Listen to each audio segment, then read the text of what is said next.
नमस्कार, सुप्रभात। आप देख रहे हैं खबर दिल्ली और समय हो चला है दिल्ली की 25 बड़ी खबरों को जानने का। इससे पहले यदि आप वीडियो को लाइक नहीं किए हैं तो लाइक कर दीजिए और चैनल को सब्सक्राइब कर लीजिए। तो आइए एक नजर डालते हैं 25 बड़ी खबरों पर फटाफट अंदाज में। अब दिल्ली की यमुना में चलेगा क्रूज, पानी के सफर का ले सकेंगे फुल आनंद। जानिए सरकार का पूरा मास्टर प्लान।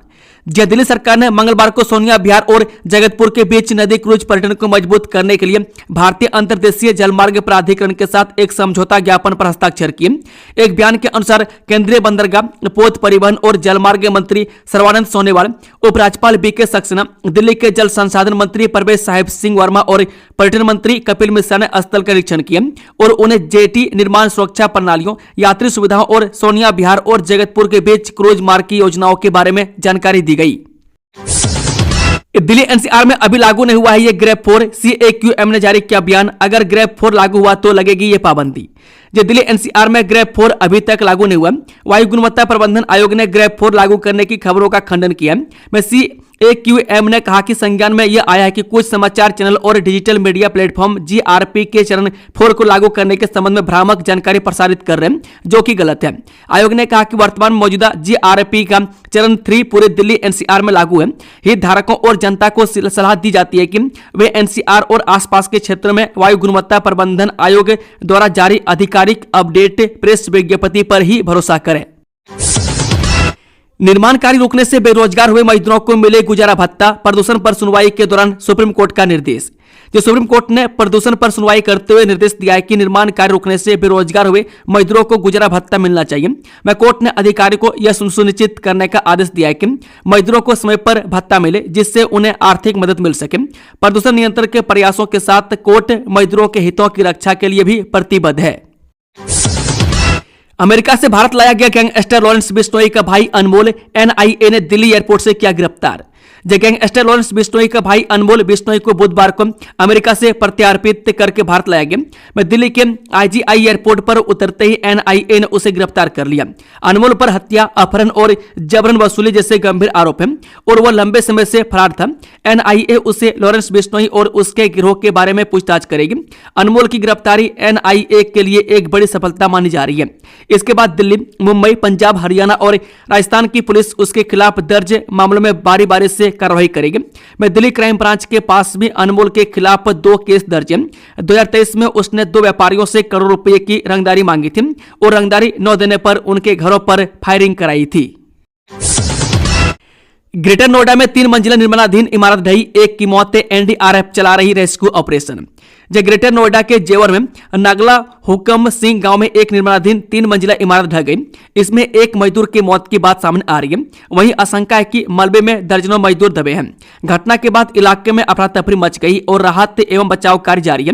प्रशासन और स्थानीय लोग मिलकर मजदूरों को बचाने की कोशिश कर रहे हैं और SDRF और NDRF की टीमें को भी मौके पर बुला लिया गया। मकान के मलबे से रेस्क्यू कर एक व्यक्ति को बाहर निकाला गया। सूत्रों के मुताबिक जिसान पुत्र जाहिद उम्र 22 वर्ष मृत बताया जा रहा है। सुपर ट्रैक इको सिटी में वेतन न मिलने पर 42 सुरक्षा कर्मियों ने की अघोषित हड़ताल। सिर्फ 2 कर्मी रहे तैनात। नोएडा के सेक्टर 137 स्थित सुपर ट्रैक इको सिटी में वेतन न मिलने पर 42 सुरक्षा कर्मियों ने हड़ताल कर दी, जिससे निवासियों की सुरक्षा खतरे में पड़ गई है। AOA एजेंसी से अतिरिक्त गार्डों की व्यवस्था कर रहे हैं और गेट बंद कर दिए गए। वहीं YG एस्टेट पर समय पर वेतन न देने का आरोप है। मामला NCLT में लंबित है और AOA ने उच्च अधिकारियों से हस्तक्षेप की मांग की है। हवा बेहद खराब होने पर भी स्कूलों में कराए जा रहे आउटडोर गेम्स। दिल्ली हाईकोर्ट ने शिक्षा निदेशालय से मांगा जवाब। दिल्ली हाईकोर्ट ने प्रदूषण के दौरान दिल्ली में आउटडोर खेल आयोजनों को बंद करने की मांग वाली याचिका पर दिल्ली सरकार के शिक्षा निदेशालय से जवाब मांगा है। कोर्ट ने निदेशालय की स्थिति रिपोर्ट पेश करने का निर्देश दिया है ताकि छात्रों को खेल आयोजनों में भाग लेने के लिए मजबूर न किया जाए। छात्रों ने नवंबर से जनवरी तक खराब हवा को देखते हुए खेल आयोजनों को न कराने की मांग की है। बेहद खराब होने के बावजूद स्कूलों में आउटडोर खेलों का आयोजन किया जा रहा है, जिससे विद्यार्थियों खासकर छोटे बच्चों के स्वास्थ्य को लेकर चिंता की स्थिति बन गई है। यमुना में गिरने वाले 75 नालों पर लगेगा फ्लो मीटर। गंदगी का पता लगाकर इसका समाधान निकालेगा जल बोर्ड। जो दिल्ली सरकार यमुना नदी को साफ करने के लिए एक महत्वपूर्ण कदम उठा रही है। यमुना में गिरने वाले 75 नालों पर फ्लो मीटर लगाए जाएंगे। इन मीटरों से यह पता चलेगा कि प्रत्येक नाले से कितना पानी यमुना में जा रहा है। इस पहल का उद्देश्य यमुना में प्रदूषण की मात्रा का सही आकलन करना और 2025 तक नदी को साफ करना है। नालों पर फ्लो मीटर भी लगाने की तैयारी है। दिल्ली के करीब 22 किलोमीटर शहरी हिस्से में यमुना सबसे अधिक प्रदूषित है। इसे साफ करने के लिए इसमें गिरने वाले नालों के गंदे पानी को रोकना होगा। इसे ध्यान में रखकर यमुना में गिरने वाले 75 नालों का अध्ययन करने का निर्णय लिया गया है। दिल्ली को मिली 40 नई ई बसें, 16 विधानसभा क्षेत्र के यात्रियों को होगा फायदा, मिलेंगी कई खास सुविधाएं। जब मुख्यमंत्री ने आजादपुर में आधुनिक बस टर्मिनल और 40 से नई इलेक्ट्रिक बसों का लोकार्पण किया। उन्होंने कहा कि सरकार ने 8 महीनों में 14 से इलेक्ट्रिक बसें सड़कों पर उतार कर रिकॉर्ड बनाया। वह टर्मिनल में आधुनिक वेटिंग एरिया और बेबी फीडिंग रूम जैसी सुविधाएं हैं और इलेक्ट्रिक बसें सीसीटीवी और पैनिक बटन से लैस हैं। मुख्यमंत्री ने आजादपुर स्थित नवनिर्मित डीटीसी के सुविधाओं से युक्त बस टर्मिनल के लोकार्पण के बाद राजधानी के सार्वजनिक परिवहन बेड़े में शामिल की गई 40 नई इलेक्ट्रिक बसों को भी हरी झंडी दिखाकर रवाना किया। उन्होंने कहा कि आधुनिक बस टर्मिनल, इलेक्ट्रिक बसें और बेहतर कनेक्टिविटी दिल्ली के नागरिकों को आरामदायक, सुरक्षित और प्रदूषण रहित परिवहन उपलब्ध कराएंगी। हर आतंकी की अलग कहानी लेकिन मकसद एक। जानिए कैसे काम करता है आतंकी का डॉक्टर मॉड्यूल। राजधानी दिल्ली में लाल किले के पास कार ब्लास्ट के बाद तहकीकात में जांच जैसे जैसे आगे बढ़ रही है, आतंकी डॉक्टर मॉड्यूल को लेकर चौंकाने वाली जानकारियां सामने आ रही है। इस मॉड्यूल से जुड़े हर आतंकी की अपनी एक अलग कहानी है, लेकिन उनका मकसद एक था। इस मॉड्यूल से जुड़ा हर आतंकी दिए गए काम को शिद्दत से अंजाम देने में जुटा था। आइए आपको बताते हैं कि यह मॉड्यूल कैसे काम करता था और किसको क्या जिम्मेदारी दी गई थी। मैं सबसे पहले बात करते हैं उमर बिन खताब उर्फ अल जुल्ला की। यह पाकिस्तानी ऑपरेटिव है। इसका मकसद था कि भारत में धमाकों के जरिए दहशत फैलाना। उमर बिन खताब उर्फ अल जुल्ला के संपर्क में मौलवी इरफान था, जो लोगों को रेडिकलाइज्ड करता था। 1984 सिख विरोधी दंगा मामले में कमलनाथ की बढ़ेंगी मुश्किलें, दिल्ली हाईकोर्ट ने पुलिस से मांगा जवाब। जिस साल 1984 के सिख विरोधी दंगों से जुड़े एक मामले में दिल्ली हाईकोर्ट ने केंद्र सरकार और दिल्ली पुलिस से जवाब मांगा। यह नोटिस दिल्ली सरकार के मंत्री मनजिंदर सिंह सिरसा की उस अर्जी पर जारी हुआ जिसमें उन्होंने एक पुलिस अधिकारी की पुरानी रिपोर्ट अदालत में पेश करने की मांग की है। बता दें कि दिल्ली सरकार में मंत्री मनजिंदर सिंह सिरसा का कहना है कि दंगों के दौरान गुरुद्वारा रकाबगंज साहिब में हुई हिंसा की जगह पर कमलनाथ मौजूद थे और यह बात पुलिस रिकॉर्ड में दर्ज है। उन्होंने कोर्ट से कहा कि उस समय के additional police commissioner Gautam Kaul ने तत्कालीन पुलिस कमिश्नर को जो रिपोर्ट सौंपी थी उसे रिकॉर्ड में शामिल किया जाए।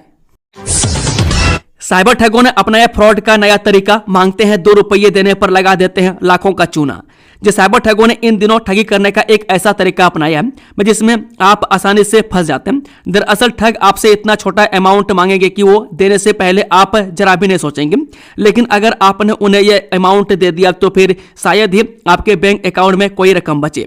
जब तक आपको ठगी के बारे में पता चलेगा तब तक वो आपका बैंक अकाउंट खाली कर चुके होंगे। हाल ही में नई दिल्ली में रहने वाले शख्स के साथ कुछ ऐसा ही हुआ है। फिलहाल उनकी शिकायत पर नई दिल्ली जिले की साइबर पुलिस ने धोखाधड़ी का केस दर्ज कर छानबीन शुरू कर दी है। दिल्ली में इन सड़कों पर न जाएं, फॉलो करें डायवर्जन प्लान, पुलिस की ट्रैफिक एडवाइजरी। दिल्ली में दरियागंज और छत्ता रेल चौक के बीच नेताजी सुभाष मार्ग पर वाहनों की आवाजाही पर रोक लगाई गई है। इसको लेकर दिल्ली ट्रैफिक की ओर से एडवाइजरी जारी की गई है। बता दें कि दिल्ली में बुधवार से शाम 4 बजे से रात 11 बजे के बीच दरियागंज और छत्ता रेल चौक के बीच नेताजी सुभाष मार्ग पर वाहनों की आवाजाही पर रोक लगी है। इसके साथ ही अन्य रास्तों पर भी ट्रैफिक प्रभावित रहेगा। इसको लेकर एडवाइजरी जारी की गई है।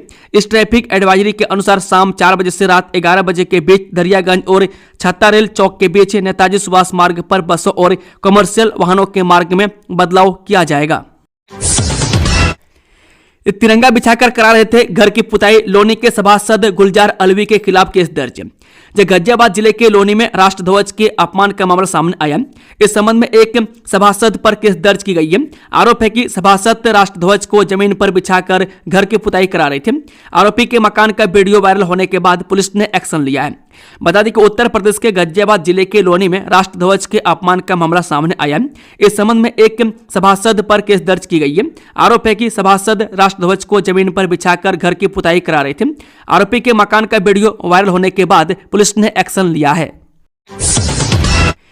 मुझे वह बहुत अच्छा लगा। निठारी कांड में बड़ी सुरेंद्र कोहली पर पंडेर का दावा, बताया कौन दोषी था। जी, निठारी कांड में सुप्रीम कोर्ट से बरी हुए सुरेंद्र कोहली के बाद यह मामला एक बार फिर चर्चा में। अब मामले में मोनिंदर सिंह पंडेर ने बड़े दावे किए।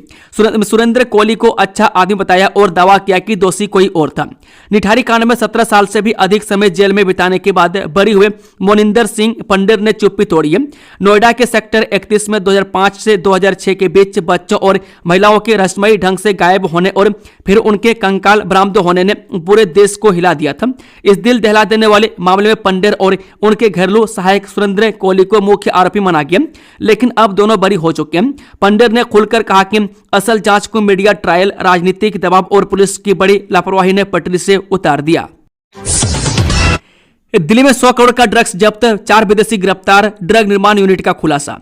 दिल्ली पुलिस ने 4 ड्रग्स तस्करों को गिरफ्तार कर 100 करोड़ रुपए से अधिक मूल्य के मादक पदार्थ जब्त किए। मादक पदार्थों की तस्करी में अफ्रीकी मूल के दिल्ली निवासी व्यक्तियों की संलिप्तता की सूचना मिलने के बाद पुलिस ने यह कार्रवाई की। पकड़े गए सभी 4 तस्कर विदेशी हैं जो दिल्ली के विभिन्न इलाकों में रह रहे थे। दिल्ली जैसे हमलों के लिए क्यों जेस मांग रहा है 6400 रुपये का चंदा। ये दिल्ली में लाल किले के पास 10 नवंबर की शाम जिस तरह फिदायीन हमला करके तबाही मचाएगी, पाकिस्तानी आतंकी संगठन जैश ए मोहम्मद भारत में इस तरह के और धमाके करने की तैयारी कर रहा है। वहीं इंटेलिजेंस सूत्रों का कहना है कि मसूद अजहर का आतंकी संगठन पाकिस्तान में 6400 रुपये का चंदा मांगता है। बता दें कि एनडीटीवी की एक रिपोर्ट में इंटेलिजेंस सूत्रों के हवाले से यह जानकारी दी गई है। सूत्रों ने बताया कि लाल किले धमाके में जांच के दौरान यह पता चला कि जैश के आतंकी पाकिस्तानी ऐप सड़ापे समेत अन्य डिजिटल माध्यमों से चंदा जुटा रहे हैं। इसके अलावा वे महिलाओं का आतंकी दस्ता भी बनाने में जुटे हुए। मसूद अजहर ने अपनी बहन सादिया की अगुवाई में एक विंग का गठन किया है जिसका नाम जमात उल मोमिनात रखा गया है। बांग्लादेश बॉर्डर पर बंगाल से भागते अवैध प्रवासियों की भीड़, एसआईआर का साइड इफेक्ट। जब बांग्लादेश से सटी पश्चिम बंगाल की सीमा पर इन दिनों भीड़ लगी है। बंगाल में बरसों से रह रहे अवैध बांग्लादेशियों में अपने देश से लौटने की होड़ मची है। वजह है एसआईआर। पश्चिम बंगाल में अगले साल होने वाले चुनाव से पहले मतदाता सूची के गहन रिवीजन यानी कि एसआईआर का काम शुरू हो चुका है।